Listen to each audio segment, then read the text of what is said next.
right now there's such an appetite for this kind of content, for the subject matter, but also for these kind of female protagonists. I think that we've really figured out that audiences want this kind of story.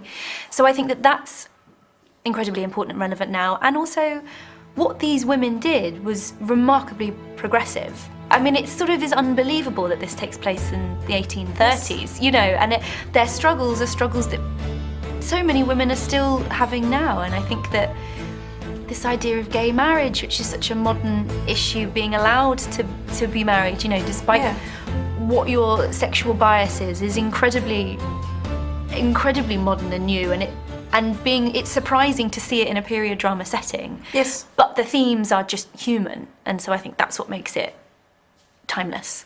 And I think so much of the turbulence of their journey is Anne Walker grappling with what she's doing, you know, and whether this is right. You know, she was really religious, and everything that she was told from the day she was born, you know, she was told that the kind of person she's become is wrong and disgusting, and you know, she was a victim of the homophobia of the society she lived in.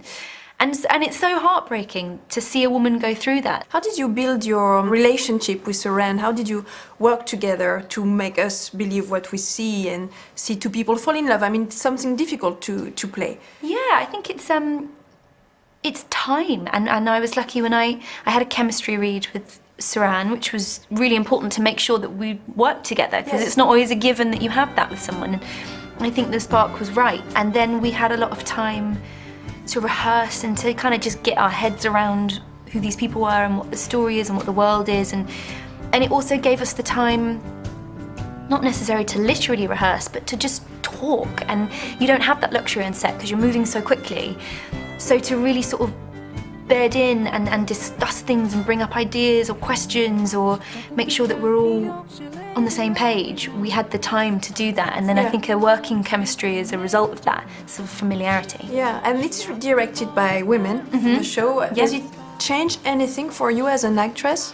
I think it was important that this story this time around was helmed by women, because it's so much about a woman and about these two women's journey. And I think that perhaps there is a shorthand there, you know, particularly with the intimate stuff, and it is emotionally very intimate, that it was nice to sort of have that very easy dialogue. But it wasn't solely about their gender. I think they were the right people for the job. But it was really exciting to be on a project with that many women in positions of power. You know, our executive producers were women, you know, and it feels very timely, it feels very appropriate for this story, and it is a real pleasure.